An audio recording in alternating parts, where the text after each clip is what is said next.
வணக்கம் மக்களே வணக்கம். சற்று முன் கிடைத்திருக்கக்கூடிய ஒரு முக்கியமான தகவல் ஒன்றை பார்க்க போகிறோம். சற்று முன்பு விளையாட்டுத்துறை அமைச்சராக இருக்கும் 2000 கோடி உதயநிதியின் பண்ணை வீட்டில் சிக்கியிருக்கிறது. அமலாக்கத்துறை அதிரடியான நடவடிக்கை எடுத்திருக்காங்க. இதனால் முதல்வர் ஸ்டாலின் பேரெதிர்ச்சியில் உறைந்து போயிருக்கிறார்.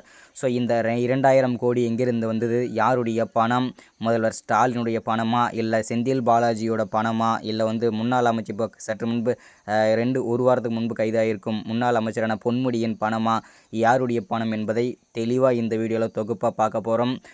அதற்கு முன்பு நமது சேனலுக்கு நீங்கள் புதிய பார்வையாளராக இருப்பதற்கு வாய்ப்புகள் நிறையவே இருக்கிறது. ஸோ முடிஞ்ச அளவுக்கு மறக்காமல் எல்லாரும் சப்ஸ்கிரைப் பண்ணிவிடுங்க. சப்ஸ்கிரைப் பண்ண உடனேயே பக்கத்திலே ஒரு பெல் பட்டன் வரும், அதை கிளிக் பண்ணி ஆல்ன்ற ஆப்ஷனில் போட்டு வச்சுக்கோங்க. தொடர்ந்து நம்ம வீடியோ போட்டோம்னா உங்களுக்கு நோட்டிஃபிகேஷன் வந்துடும். அதை நீங்கள் பார்த்து தெரிஞ்சுக்கலாம். இன்றைக்கி என்ன அரசியல் நியூஸ், இன்றைக்கி என்ன அரசியல் அப்டேட் அப்படின்றத மறக்காமல் ஒவ்வொருத்தரும் ஷேர் பண்ணுங்கள். மறக்காமல் லைக் பண்ணுங்கள், ஷேர் பண்ணுங்கள். ஓகேங்களா? ஓகே, வாங்க வீடியோக்குள்ளே போகலாம். சற்று முன் கிடைத்திருக்கக்கூடிய ஒரு முக்கியமான அதிர்ச்சிகரமான பரபரப்பான சோகமான தகவல் திமுகவிற்கு என்ன அப்படின்னு பார்த்தீங்கன்னாக்கா, 2000 கோடி விளையாட்டுத்துறை அமைச்சரான உதயநிதியின் பண்ணை வீட்டில் கிடைத்திருக்கிறது. அமலாக்கத்துறைக்கு ரகசிய தகவல் ஒன்று கிடைத்தது. அந்த ரகசிய தகவலின் அடிப்படையில் சோதனை மேற்கொண்டிருக்காங்க. இதனால் 2000 கோடி அமலாக்கத்துறையினால் முடக்கப்பட்டிருக்கிறது.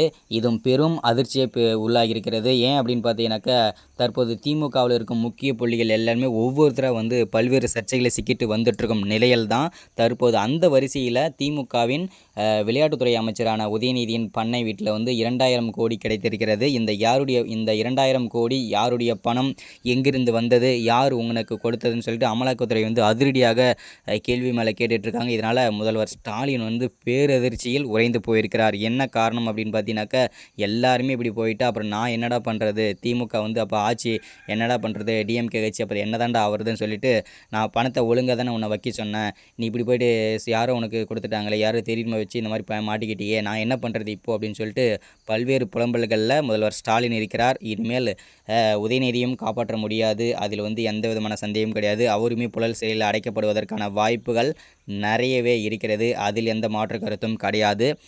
அது மட்டும் இல்லைங்க, இன்னும் திமுகவில் 11 அமைச்சர்களுக்கு கேஸ் நடந்துட்டுருக்கிறதாகவும் தகவல் தெரிவிக்கிறாங்க. இன்னும் 11 அமைச்சர்களை திமுகவில் நாங்கள் தூக்க போகிறோம் அப்படின்றதையும் அமலாக்கத்துறை அதிரடியாக அறிவிப்பாக கொடுத்துருக்காங்க. இதனால் திமுகவில் இருக்கும் எம்பிகள், எம்எல்ஏக்கள், அமைச்சர்கள் எல்லாமே பெரும் பேரதிர்ச்சியில் இருக்கிறாங்க. ஸோ இதனால் திமுகவுக்கு ஒரு பின்னடைவு அப்படின்னு கூட சொல்லலாம். திமுகவிற்கு மீண்டும் இடைத்தேர்தல் வருவதற்கான வாய்ப்புகள் கூட இருக்கிறது. அதை தொடர்ந்து நம்ம அடுத்தடுத்த வீடியோவில் தொடர்ச்சியாக நம்ம விவாதிப்போம். மறக்காமல் நமது சேனலை சப்ஸ்கிரைப் பண்ணிவிடுங்க, லைக் பண்ணுங்கள், ஷேர் பண்ணுங்கள், சப்போர்ட் பண்ணுங்கள். அடுத்த வீடியோவில் தொடர்ச்சியாக சந்திக்கலாம். தேங்க்யூ.